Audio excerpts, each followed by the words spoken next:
Good evening. Nice to see all of you. Don Gitter. We're going to spend a little bit of time this evening discussing Mr. Day's apparatus here, and to try to understand, as we typically do, his intentions, his conceptual intentions, and how or whether they're realized, or what might alternatively they could have been.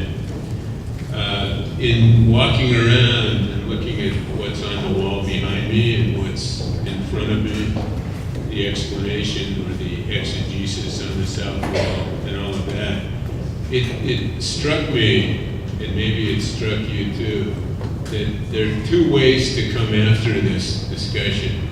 One is that it seems to be, in fact, an exercise in linguistics. It's a lot about language and terminology and labels. So there are discussions about art and crime and museums and penitentiaries. And all of those words are very much loaded words. They could be explained in any number of ways. And if you start with the title of the exhibition, which is Blow by Blow, and those words obviously have any number of connotations.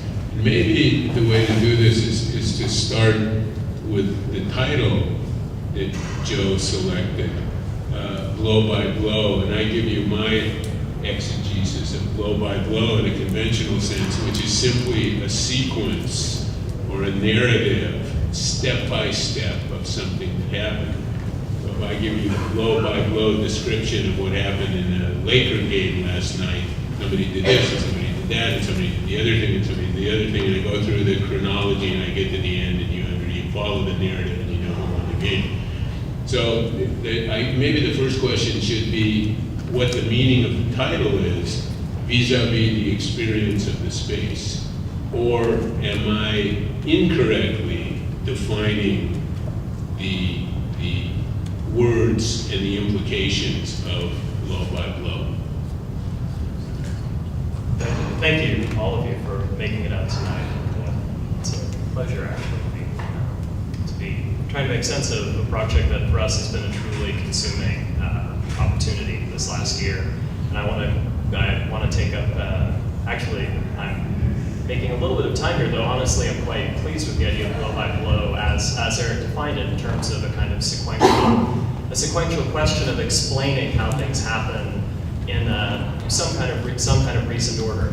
I think I should probably, from our perspective, blow by blow, and I think actually this dates back to its original usage. Blow by blow in the coverage of a boxing match is literally, I'm going to tell you about this blow and then that blow. And in that sense, it's both a question of sequence and a question of opposed oppositions, or looking at the way different terms, but also different ideas in different spaces can come into relationship with one another.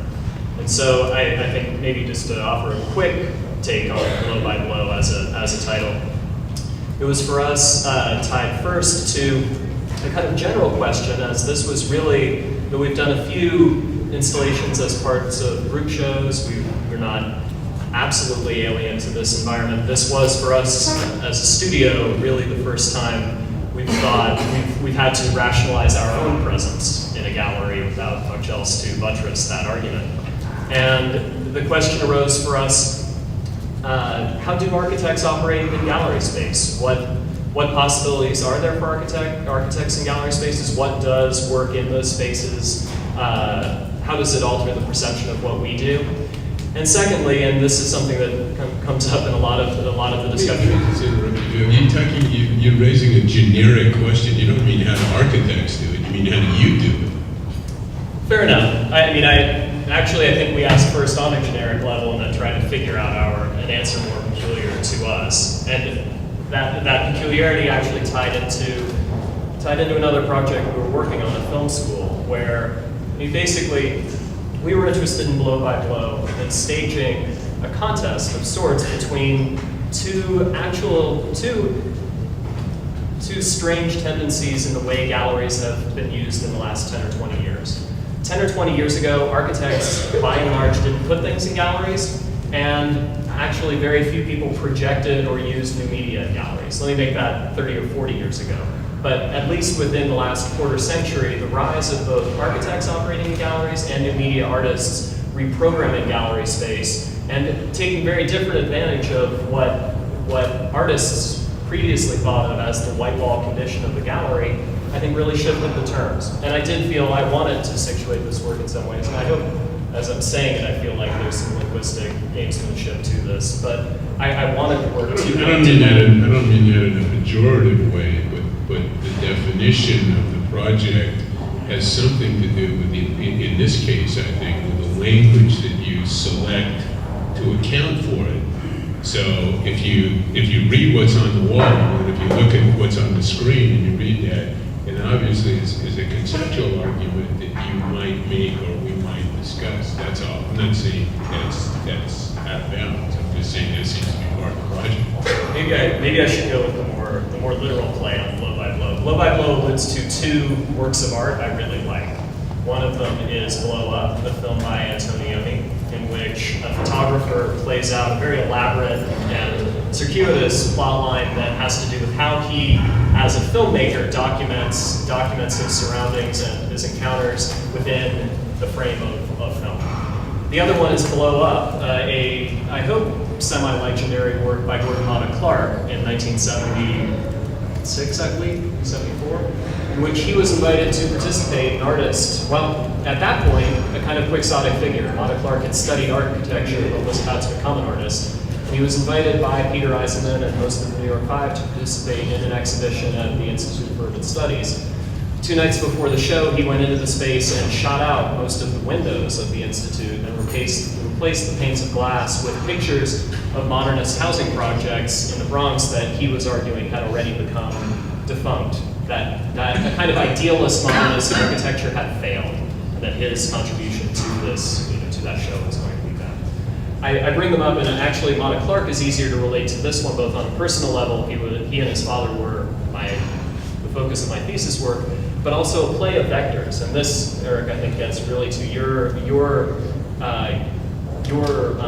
defining of blow by blow, the question of sequencing and the question of how directed pathways through a space can start to set up relations both of form and of function as they related to this agenda we had for projection environments was very important, and in an odd way tied up in this idea of Quranic Clark going in and firing off these vectors with a different set of agendas and different levels of control in that.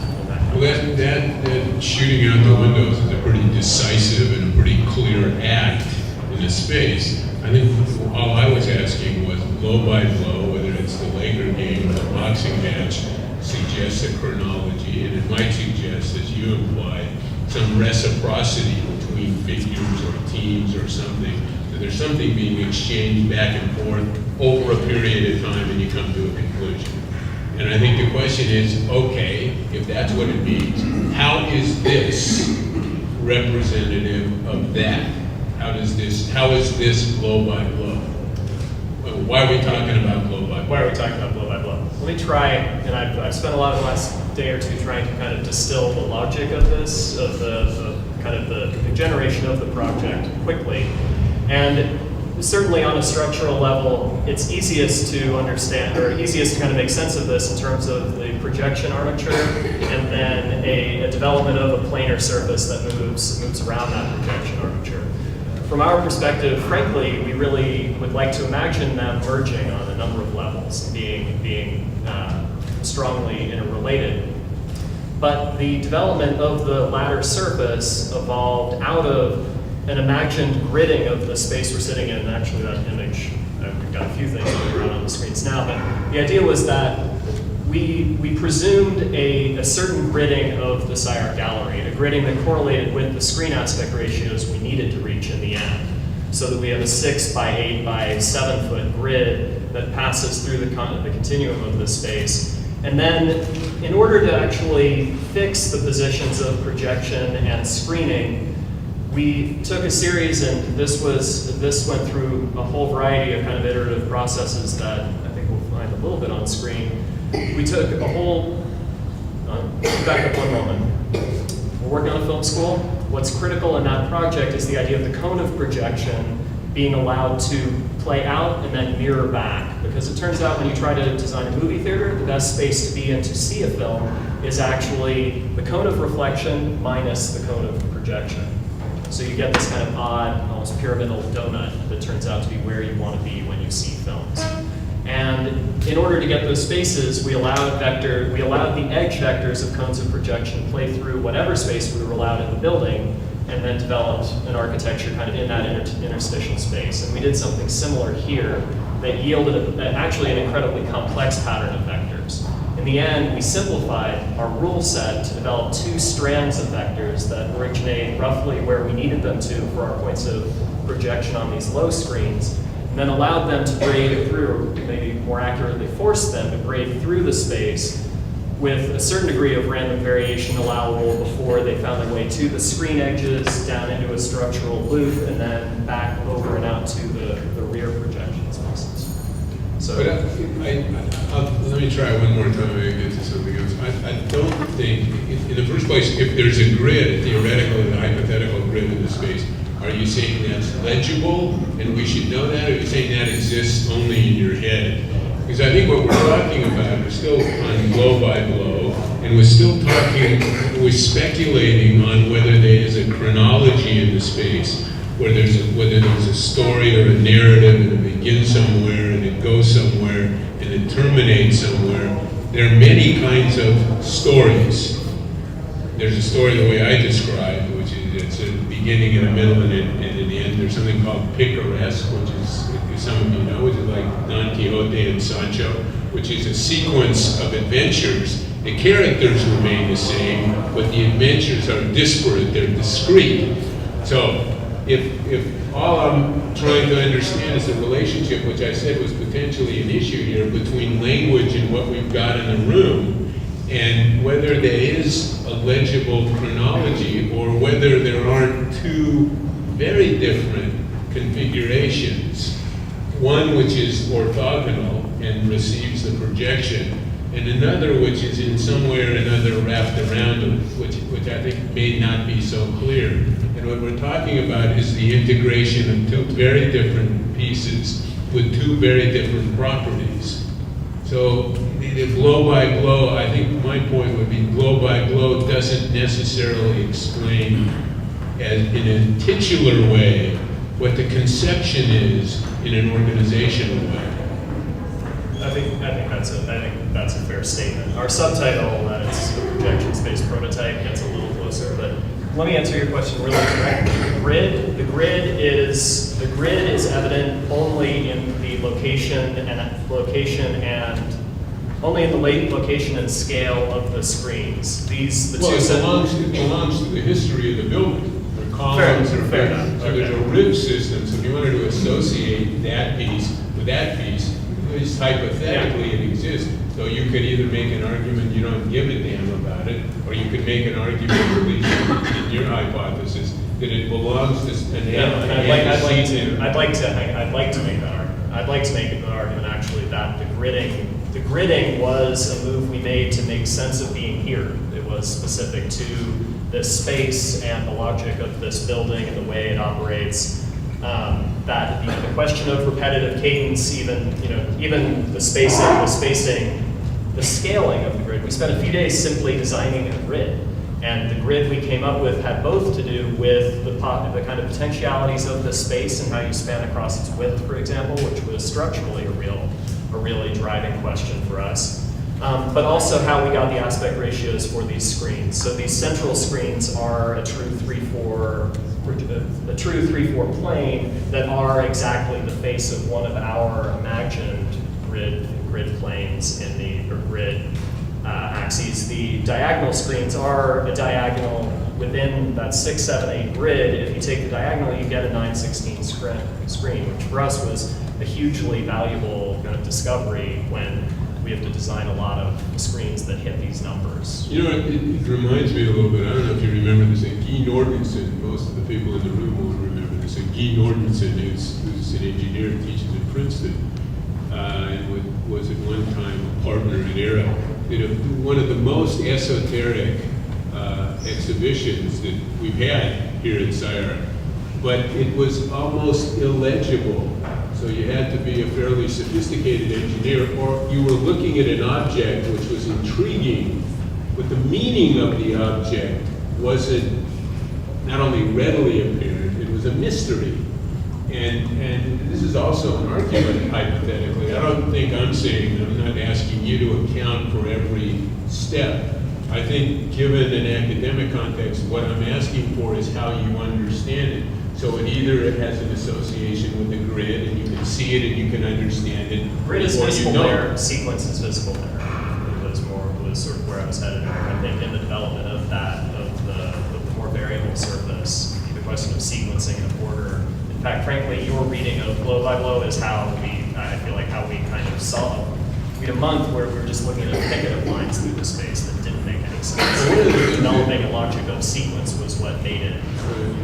One of the things you learn when you look at the pieces is with the acrylic ribs and the lines that belong to the support system of the building, the pieces the planar pieces that fold, the triangulated pieces, have a very different constructed aspect than the orthogonal pieces. So although they're connected, the connection seems to be a little bit peculiar in a way, or at least they're quite different. And one has a pipe system in some cases, over there.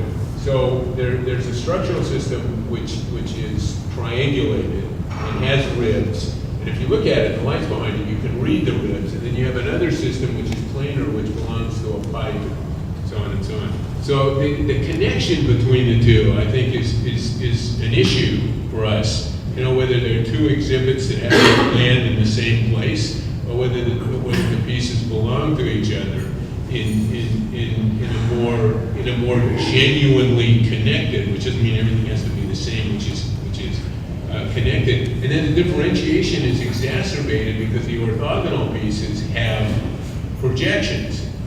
Which, when I looked at that, I wondered what it would mean if you turned off the projectors. In other words, to what extent does the content of this rely on the projection, or would it have a very different meaning if we pulled the projectors out of the room and simply looked at the configuration of the pieces? I mean, did you think about that, or in retrospect, would that make any sense to you? We did, and it does. And I can tell you the standard we kind of tried to set for the installation. Basically, we decided that we gave this a lot of thought, and there are many installations involving projection that are catastrophic. If the projector's off, it does not exist. And we frankly weren't interested in producing a work that was really strictly limited in that way. In fact, we've kind of gone back and forth for this discussion on simply turning everything off in a way. Though I can't just switch it. I'd be happy to give it a try. That's it. All right. Well, that was the voice of God for a moment. I'd be happy to turn them off, and I actually do. But let me finish, Eric. That I really do think, and this ties into for me a broader question of how advanced architecture is pursued in SCI-Arc. I really do think, I feel like this is a project that evolved out of a really complex collection of conversations I had with a lot of people here. And I actually do feel, I would actually defend the right of people to simply project in this space. And I've certainly defended the right of people to develop formal variations that involve no functional demands. This is actually trying to mediate, and in this sense, it's probably less oppositional than a kind of brokering between architectural possibilities. But I actually do hope that to a certain degree, as an object in this space, even without projection, it recalibrates your understanding of this space. It at least suggests a number of questions about how, for example, white walls of the gallery do or don't tip into being a kind of translucent white skin passing through the gallery at this point when architects try to work with the issues of gallery space. And to the degree that these resemble... It had to be a white wall. You could have painted the perimeter wall red. True. And I mean, if you wanted to do that, I mean, the issue of the relationship is different. Of this color to this color is your choice. it is our choice. And the monochrome, and in fact the material palette I'd be happy to, both the smaller wall pieces and the larger installation are fabricated from identical materials, operated at very different scales. And what, actually, if you don't mind, Eric, I'd like to come back to this differential in structuring, because at the beginning of the year we went on a search for, and we were interested in white. I was interested in this question of white walls defining gallery space and how we do or don't work within that paradigm as architects rather than as artists. There is politics to white that's important for me in this project. We went looking for... You're going to have to explain that. This, for me, it touches on the question of whether this is art or architecture. And I'm very, very comfortable with the notion that we're operating as architects producing architecture. I believe actually in a kind of reverse Duchampian idea that as Duchamp named a work a piece of art, both by virtue of his being an artist and being able to put it in a museum, we as architects with our training operate in the space of our discipline and produce what our discipline produces. And the whiteness of this, for me, keys into a kind of, the kind of advanced vocabulary of our field in the last 100 years. Well, I mean, what I would say to that is what I said a minute ago, that you're presenting this as a generic proposition. It doesn't have to be that at all. Nobody said you can't act on the walls. And I think, you were talking about something that involved, I don't know, Charlie, Peter, Ada, whoever, which belongs to a particular genre at a particular time, and obviously a collection of unusual characters. But that doesn't define our pro forma, nor does it define a conceptual model that we have to have any particular allegiance to. All I'm saying is if you painted the walls red, this would have a very different meaning, and you could have done that. So this is not obligatory, this color. Fair enough, absolutely, fair enough. And actually we actually thought about tinting the walls to start to make that differential more clear. And honestly, this was something that I should mention this now. I have a great studio.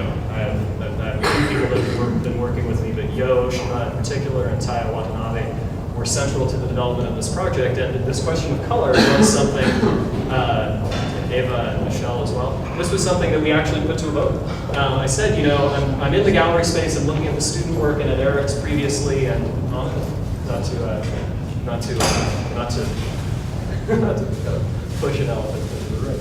But I actually, that whole question of legibility I thought was really was an important one. And the more we talked about it, the more we really felt that even where the kind of translucent ambitions of our project were going to be compromised by meeting another surface, we wanted this project to play out of the wall surface of the gallery as something that was somehow more of that surface than something else. Well, I tell you where you get the difference. It's pretty easy. If you just lie down on the floor and you look up at the structure, then you see it in entirely different ways. If you look at it laterally and you look at it vertically, you understand it very differently vis-a-vis the circumstances of the room. But actually, can I ask you a question here? Because actually, as you try to document a project in here, you realize how important the ceiling plane and all the, as a woman from Pasadena put it, the character issues of our ceiling plane affect how you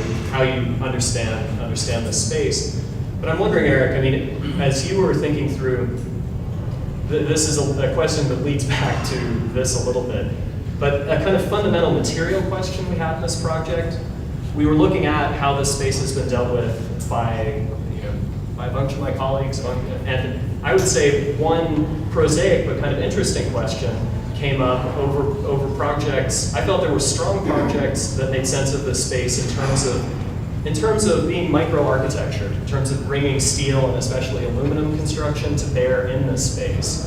Tom Wiscomb's Endor project, and actually the Euler Blue stair that was up earlier this year, all for me all for me brought up a question of how architecture rescales its ambitions and its possibilities within this space.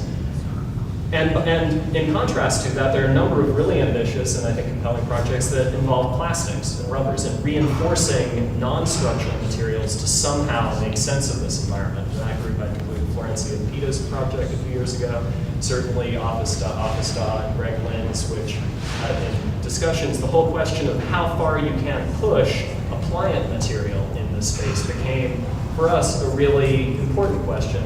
You pointed out the whole kind of logic of the manifold as it moves through here.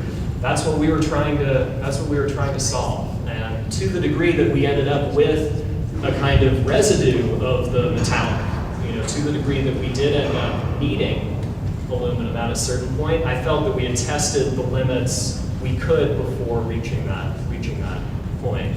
In this case in particular, there's a material difference here. The screens, we looked for a lot of rigid, translucent materials. Most of this is fabricated out of a material called Nidacor, a honeycomb material, a lot like panelite, but out of plastic and out of Florida, and cheap and fun to work with and easy. And you can embed plexiglass in it, and we'll do all kinds of things. Our screens are a material called Okapane, which is, to put it bluntly, a pitch to work with. A very difficult, very fragile material that for all its problems in terms of cutting and framing and supporting, and it could not sustain the kind of experimentation we were interested in up here. Its light transmitting properties were really compelling for us. It's basically made out of thousands and thousands of fiber optic straws, and it's one of very few materials that has some substance to it, but still allows a clear front-back projection. Let me ask you something else. It's fine. My sense is that we wouldn't define the projects that you discussed, and I would prefer not to go into any of those individually, strictly as a function of material decisions. Certainly. To categorize them. I mean, you had a chart up here, something looked like an old Charlie James chart. Those charts that you make, and it's post this and pre that, and all of that. I've got an issue there. The kind of interest that I think belongs to the way that you work and the way that you think, which is, in fact, there it is right there. Yeah. It looks like a kind of Galileo diagram of the sky, but it turns out to be an analysis of typologies and how this belongs to a certain typology. I think it's a way to think. I'm not sure. Maybe James pulled it out. Maybe he didn't. I wanted to. I get back to that. I wanted to say something else about this architecture and a crime discussion, and the museum and the penitentiary and all of that. Because again, I think this is an interesting use of the language. I'm not sure how it's worked out here, but now we're on this, and now we're on the walls, and we essentially two-dimensional models of spatial conditions. But let me try something else. I think one could make an argument. I could make an argument that the best architecture is a crime. And in the sense that it subverts an existing condition. By the time you get to the penitentiary work or the museum work, which is done at a different scale, with different obligations, different constituencies, and different client types, I'm not so sure that the real criminal intent shows up in those projects. It may show up in projects that start in a more secret way, the not understood, the smaller projects, the experimental projects. I was trying to think of it, because you have Khan, and you're talking about the British piece, but if you go across the street, which is much earlier, it wasn't so clear what he was doing, and the thing that Wolf did in The Ring, the little piece on The Ring, which was clearly a crime, quite literally, against the ring in a Baroque city. And if you compare that to now, 20 years later, the bigger projects, not so sure they're criminal. So and this is a way of using the words differently, that if you understood the intention in architecture as looking at the world which operates in a certain way and critiquing it, but not by using diagrams and not by using arguments, although we're always involved in arguments. It has to be in the language which belongs to architecture, which is the language of making space. So the distinction between the museum, which in a way imprisons art, and the penitentiary, which imprisons people, I'm not so sure this was the intention, might not be, I mean, in my sense of the term, that the criminal act, in terms of looking at the culture, or looking at the society and saying it could be other than it is, and architecture could point it in that direction. So the crime in that sense is, I think, from my perspective, an asset. It's an advantage.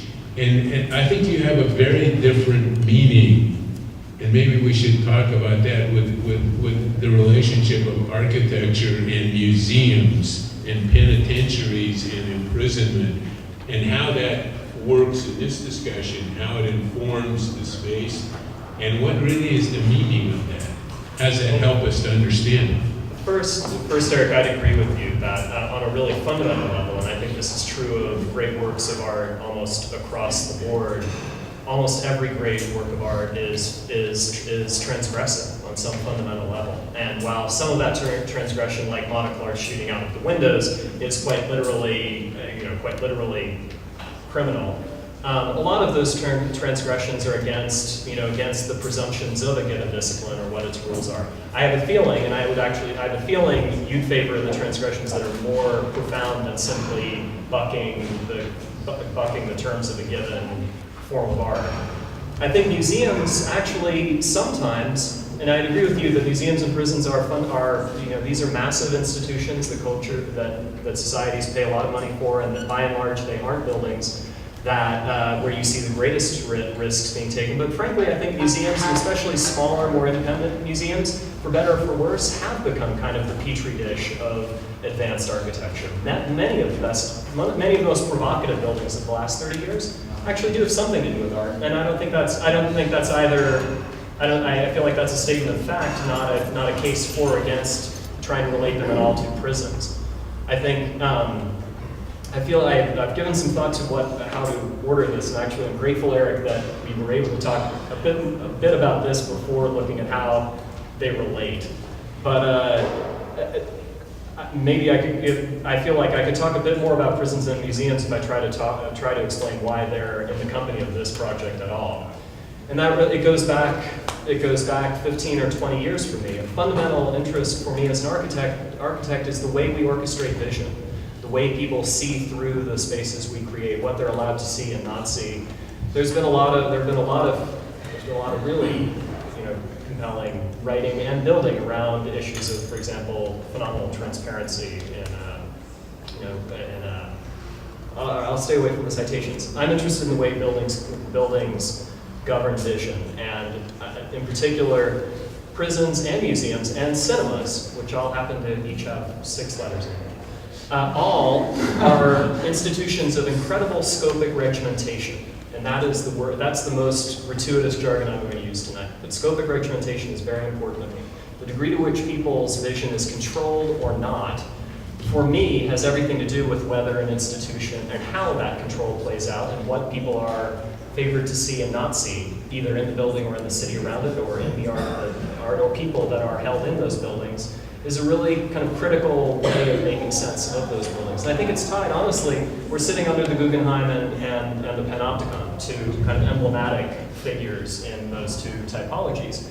And the Guggenheim in particular would, I think, live up to a lot of the standards you'd set for architecture as a provocation or as a true transgression against norms. Certainly within the grid of Manhattan and within Wright's imagination, and for a lot of people, the Guggenheim was fundamentally transgressive. Yeah, I mean, to be fair to the architect, I don't think the architect, and this is probably consistently true, gave much of a damn about what was exhibited in the building. The exhibit is the building. I think this is pretty clear, and I think in that sense, I couldn't agree more, and I think that's why museums have become so interesting over the last 30 or 40 years to architects. Then it's really not about Warhol and Stella and a lot of the artists that you've included in the video. It certainly isn't strictly about that. And in fact, there is certainly an example of a kind of antithetical relationship between the people who make the art and the people who make the building. So yeah, there would be a different argument that the architect assumes. I don't think Kahn gave much of a damn about British art. No, I'm not sure anybody but the collector did. Right. And so the building has to do with issues that belong to him in terms of the way. And when you associate it, I think you have this in a film, what you call the module of Kahn, and the module in a penitentiary, which seemed to have something to do with a cell, and the cell which holds the prisoner, and presumably the module which holds the art. But I think this really isn't the way Kahn works, and it's not the way the building works. And I mean, there might be a different discussion which goes back to Malraux Museum Without Walls. And the real place for art in the world is the same place that buildings allegedly for art, but not really, disingenuously for art, but in fact are about the art of the building, and the art goes back on the street. There's another book Malraux wrote, and I can't remember the name of it. It's one of these huge ones, but it has to do with the idea of taking work. I mean, if you go to the British Museum in London, and you find pieces of Phidias and the horse and things they're always arguing about it, and they go back to Athens and so on and so on. Those pieces were never understood as pieces that either were art or belonged to somebody else's space, where the way to see them was circumscribed or defined by the space the architect makes. So if you look at the history of art, not only contemporary art, but the long history of art, most of what is in those buildings is shown in a way which has very little to do with the way it was made and understood.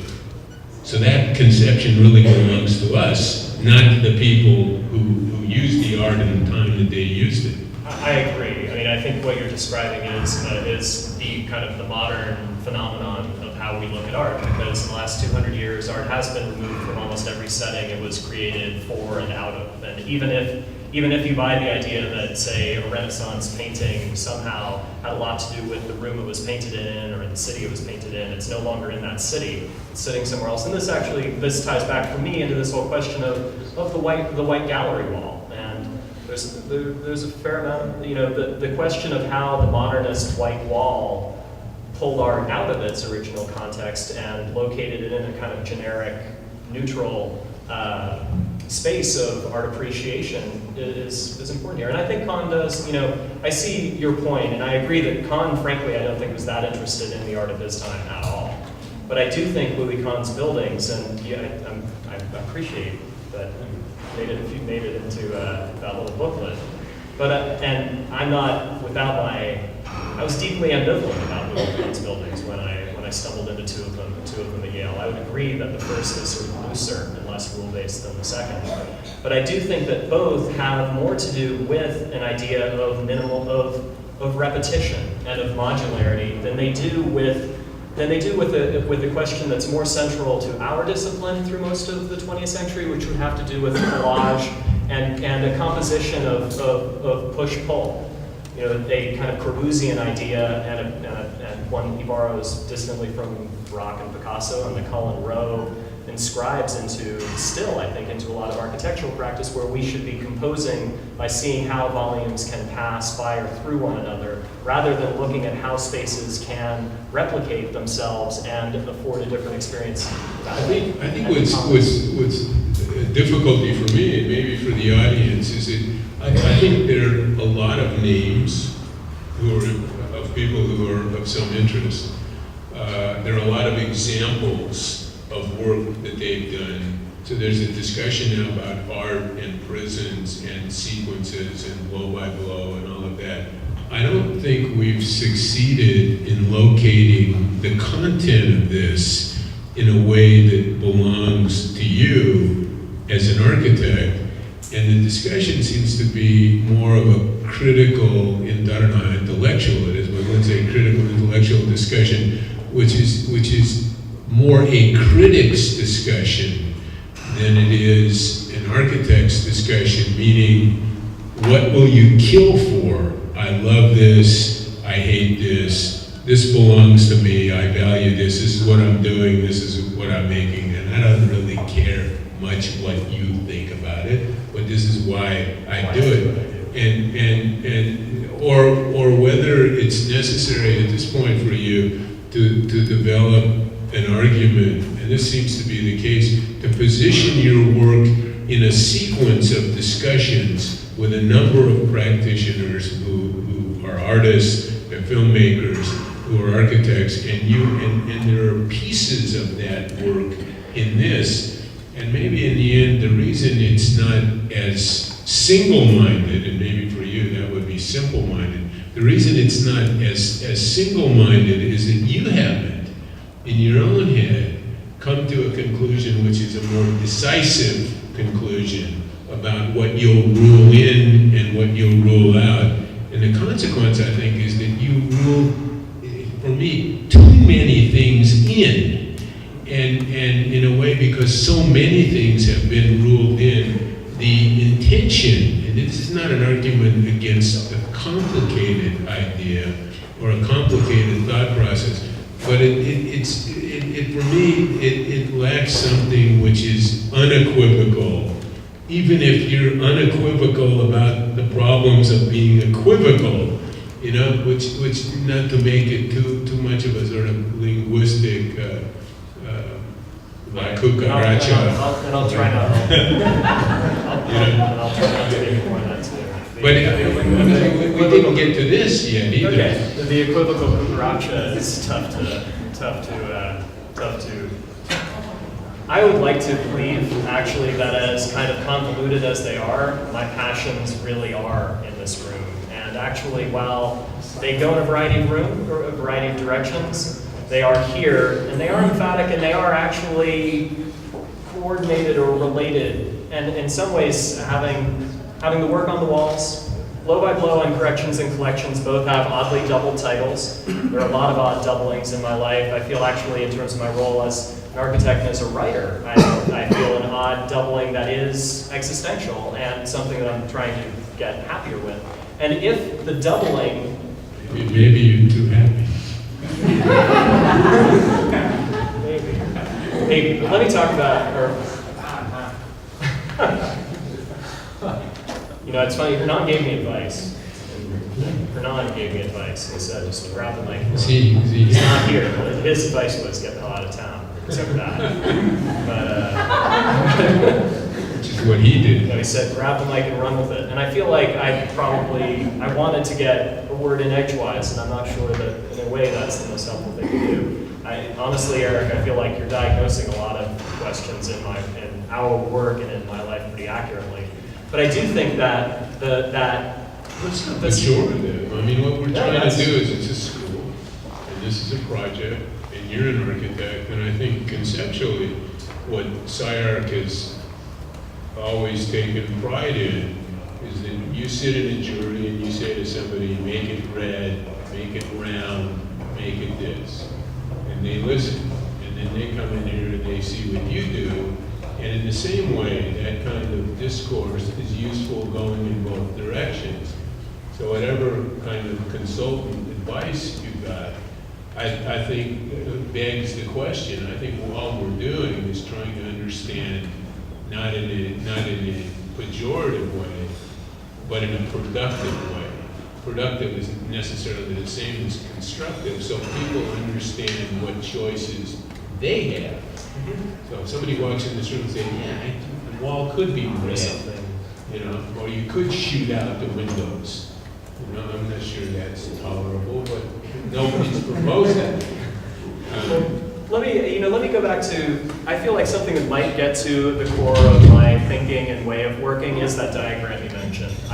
It's almost a nervous tick for me. I generate diagrams, every year, 3 6 of them. I diagram stuff. Many of the diagrams take that kind of target shape, not all of them do, a lot of them are lists. What I discovered as I was pulling together the show is that a lot of the diagrams have basically the same parti as a lot of the prison plans I've been looking at for years.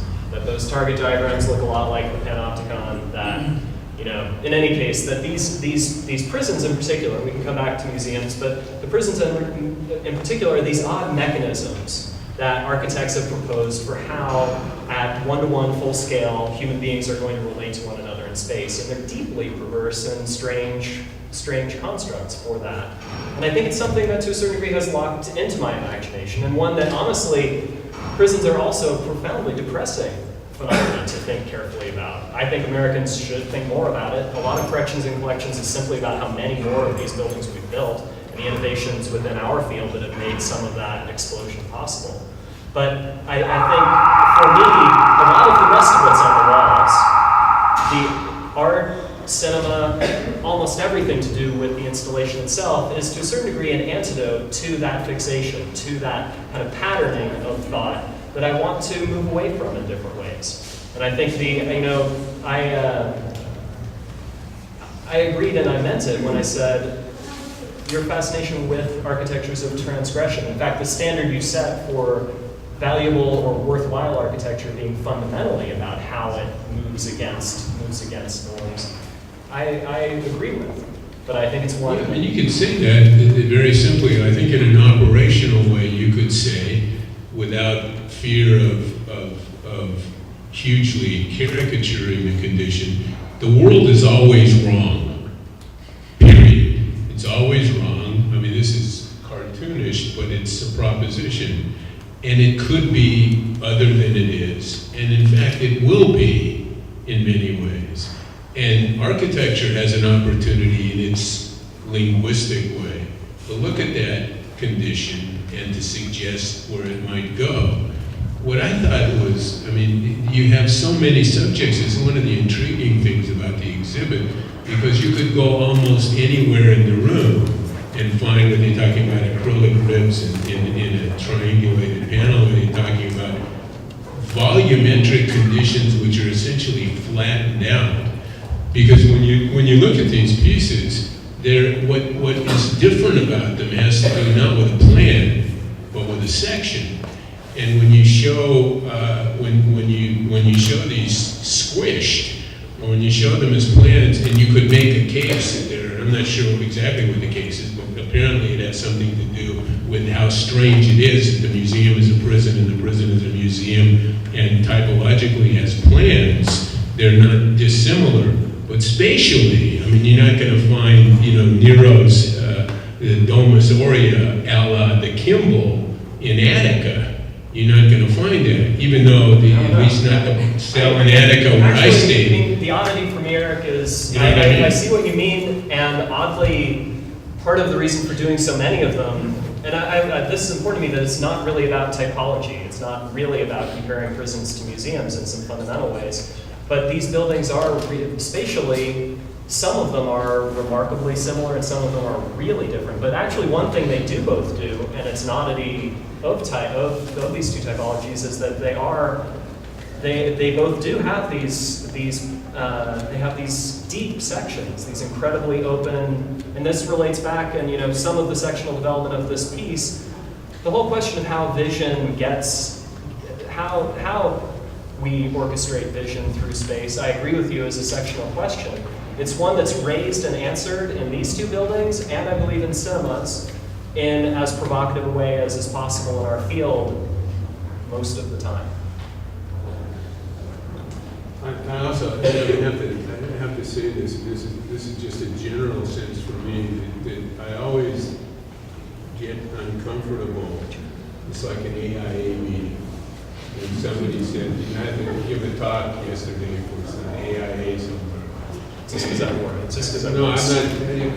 But where you try to, where there's a discussion, and I think well intended, and I think people are trying to be helpful and to do what they can. To talk about the profession as a generic proposition, again, when in fact a lot of what's up here has very much to do with individual notions, speculations, risks, investigation, which are hard to generalize. And the more you generalize it, I think the more what is idiosyncratic is dissipated. I had one recollection, speaking of quoting well-known characters, and I think it's a comment by Sartre.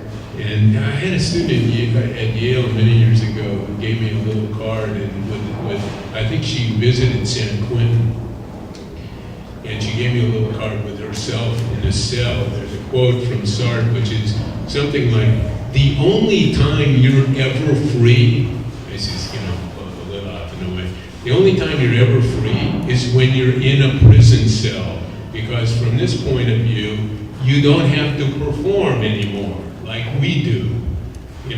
They don't have to do that." So there was something which is at least quizzical about the position that you only have to perform in a way for yourself. But this is great. And again, I hope this I feel like you're pushing me and I'm not finding, but I feel like you're really close to the core of the question of this, and it has to do with freedom and constraint. I'll move quickly through the general, but these are institutions that institutionalize our ideas of freedom and constraint really emphatically. Museums of contemporary art are all about what the latest envelope of freedom might be and how artists might enact it and how the rest of us might receive it and celebrate it. And certainly our prisons are obviously the opposite. And I really do think, actually, I believe my practice is really tied up in a time when the polarization of freedom and constraint and what individuals can and can't do or aren't expected to do have reached a kind of odd and dual crisis point. I think that is, in many ways, what our work is about. Some of what's going on here is just trying to take a different approach to the question of scripting and all these software options that people have now. We actually tried to set up a process that was more like film scripting than architectural scripting in terms of how it generated whatever it turned out to generate.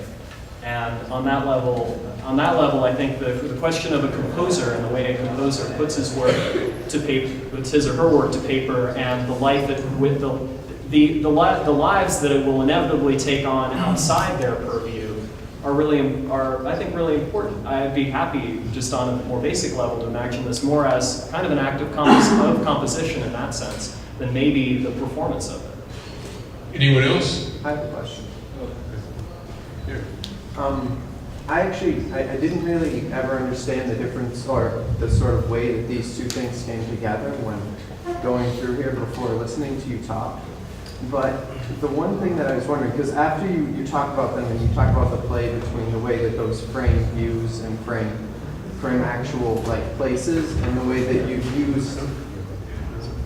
you sort of use these shapes and the strands to frame these, it seems like in terms of actually putting the art gallery together, did you think about using these to frame specific pieces of the art? To be dead honest, while these happened in tandem, the wall reliefs were I believe there are a lot of things tying all these things together, but I'd have to agree with Eric that they were separate. When I came into the space, and it was actually I feel like almost my first appreciation for how it was starting to get completed had to do with this fast question. And I want to pick you up before he asks his question. Yo could very easily have been sitting in my seat today. Yo is the project architect on this, and there's absolutely no chance that it would have taken many of the turns for wise or otherwise that it's taken without actually a really interesting and personal journey Yo's taken in terms of not just picking up scripting as something in the air that, the ether of our field right now, but learning to write scripts. But with that, Yo. kind of getting back to the question of blow by blow, the title, I think in a more pragmatic level, this is our version of blow by blow. In other words, this is our version of shooting vectors into this specific space in the art gallery. How we started was we kind of like modeled this envelope of art gallery and came up with this scripting that when you shoot a vector to certain walls or floors, it reflects back to the same angle it comes in. And so we kind of like played with like shooting vectors all over the place. And the interesting result of it was to, and that like when you actually like run out of walls, then it goes out in the catalog, you know, that you can see in the end result. So it's and in the process of shooting it, I came up with randomizing scripts that kind of like create certain subdivision of these panels. And so in that sense, the process was more like engaging into our, like, you know, putting our ideas into it. Not really about that, but it was more like observing, you know, what, like, you know, vectors are. I'm gonna interrupt you. Earlier today, I asked everybody I work with, what's the toughest question Eric's gonna ask me? But I'm gonna ask you a different question. What question do you want to ask Eric about this installation at this point? I think you guys are, I think all we want to do is understand what you did. I think you're making a mistake worrying about me too much. I mean, when you're talking about something, for me, the discussion gets even more confusing at this point, because scripting isn't anything as an idea in a human sense.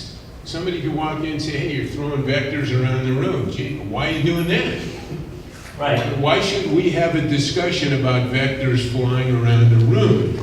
And the human purpose, or a tactical purpose, or a strategic purpose, or a point of view in that discussion needs to be either a foundation or a conclusion that ratifies the fact that you're doing that. I think you're confusing the means to do something with an intent. You haven't given us an intent. I think vectors in this space for us is a hidden geometry that already pre-exists in this space, and we try to reveal it with that. Okay. On this point, I'm not sure I'm of completely shared faith, but I want to, and I like you're getting caught in a lot of odd title flows here. This is a project. Actually, Eric, I want to do something really simple, and thank you. About 18 or 19 months ago, you came by the studio. You actually were, I have to say, incredibly generous with your time and your advice on some projects that we were working on. In fact, that meeting had to do with the film school and a scale of project that was really beyond my experience and Ken. And you were incredibly supportive. Like this was a truly happy accident that evolved out of that discussion. But on a more basic level, you mentored us that day. You came in and gave us some really good advice on how, as young architects, you go about your life, and it was great. And I feel like just more generally, there's a kind of sentimental aspect to doing a project like this at a school that you've been involved with for a long time, in my case, and in more roles than I'm comfortable admitting to right now. But for me, this is the culmination, and this actually was my easy answer for how this is related to that. My very first design studio here was with Robert Mangurian, and it was a cinema that I called the Total Vision Panoptiplex. And it was literally the first kind of transcription of some of these ideas into what, for me, has turned out to be a really liberating question. This gets back to Yo's question of vectors. We're interested in vectors because they have something to do with projection. And we like projection because we like going to the movies. And we like going to the movies because they make us forget for a moment all the intricate problems we've got to solve for how that's going to be that elsewhere, because the light comes down and gratefully I'm staring at a single plane with no detail. And like when we get down to the kind of fundamentals of this and a lot of kind of what's really exciting to us about our practice right now. It has to do with something kind of that simple, maybe adolescent. Good. Well, thank you very much. Thank you for the time. Thanks to your team. I appreciate all of you hanging out for